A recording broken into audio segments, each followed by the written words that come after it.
My manipulative girlfriend pulled a cheating prank on me on my birthday. Last week was my birthday, so I got off work early. But when I came home, I saw a random man lying on my girlfriend. When she saw me, she jumped up, then got in between me and the door as I had turned around to leave. "It's just a prank, sweetheart," she said. And out of nowhere, 10 of her friends came downstairs with a cake and presents. I was crying as I thought I had just been cheated on, but my girlfriend told me to stop. "I know you said you didn't want to party, but don't you think this is cool?" I kept crying, however, and that's when she got more aggressive. "Oh my God. Stop being so sensitive. It was just a prank. I put all this effort in so you could have a fun time and you're crying." I immediately pushed her out of the way and walked out, got in my car, and drove off. While driving, my phone started to get bombarded by texts, calls, and messages from my girlfriend and our friends. When it got too distracting, I just turned off my phone and went to a hotel that's far enough from my place. By the time I got to my hotel room, I just started sobbing. The next morning, I made sure to tell my team leader first that I would be absent a few days due to an emergency, and she was kind enough to accept my request. She probably noticed something was off with me because I was sniffling and my voice sounded weak. Right now, I plan on telling my uncle who lives near me about what happened and asking if I could live with him for a couple of days until I sort out my mind and know what I have to do next. I'm deeply heartbroken because I've told my girlfriend and my friends before how I felt about cheating and how it essentially ruined my family growing up in my young mind back then. My dad cheated on my mom, and it broke our family, and I got cheated on by my first girlfriend, and I don't know how to face and respond to them all after all that has happened. Maybe some time away from them will help, I hope. Update: I packed my things and prepared to go to my uncle's house, which wasn't that far, but still a bit of a drive nonetheless. When I finally got there, he was incredibly welcoming, and I thanked him for allowing me to stay in his house even just for a while. He gave me a tight hug and told me I was always welcome and that he will be there to help me when I need him too. He eventually led me to the spare bedroom that they have in their house and helped me unpack my stuff. He is honestly such an incredible man, and I love him so much. He's basically the dad I've always wanted.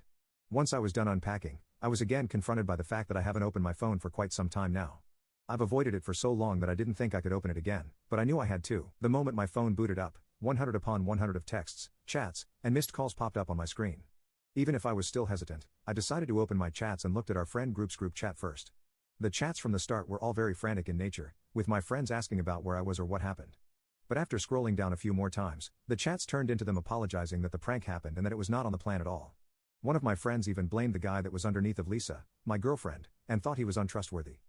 Finally, the chats ended up being them hoping they could contact me and wishing I was safe. I guess they knew I just read their chats because as soon as I was done back reading, my friends immediately knew I was online and asked how I was doing and where I was. They also started apologizing again for not being able to stop the prank from happening and that they didn't know that was going to happen and thought the original prank was going to be something else.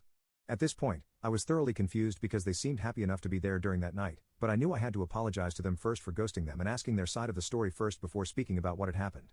Essentially, they were simply planning a surprise birthday party for me with Lisa in a group chat that didn't include me. Then, my girlfriend added a few more people into the group chat saying that they were college friends of hers, and she wanted them to be a part of the surprise party too since they also wanted to meet and get to know me better.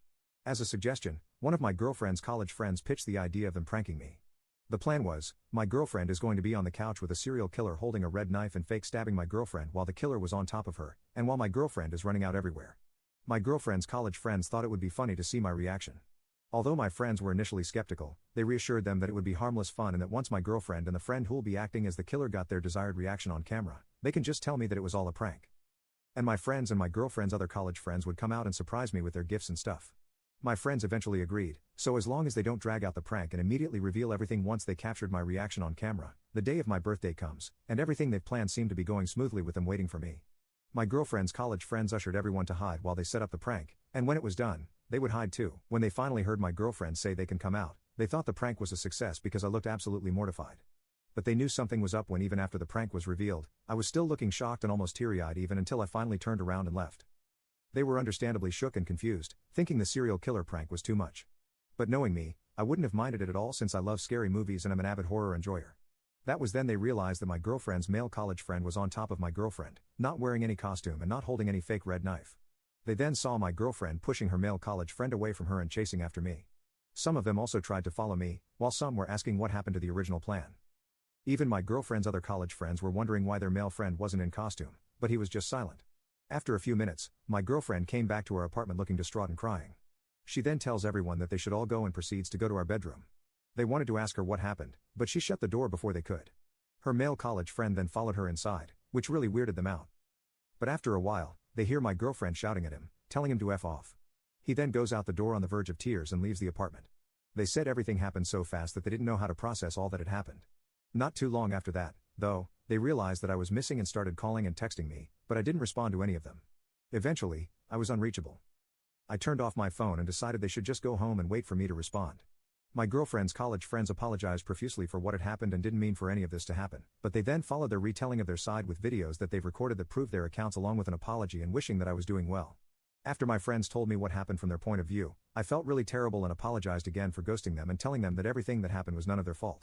I told them that I would make it up to them soon, but they reassured me that they accept my apology and are just happy that I'm alive and well. They also pitched to have a late birthday celebration with me this weekend, and my girlfriend and her friends aren't included this time. I, of course, happily agreed and thanked them for being such great friends, and that I really couldn't thank them enough for being such an awesome bunch of people.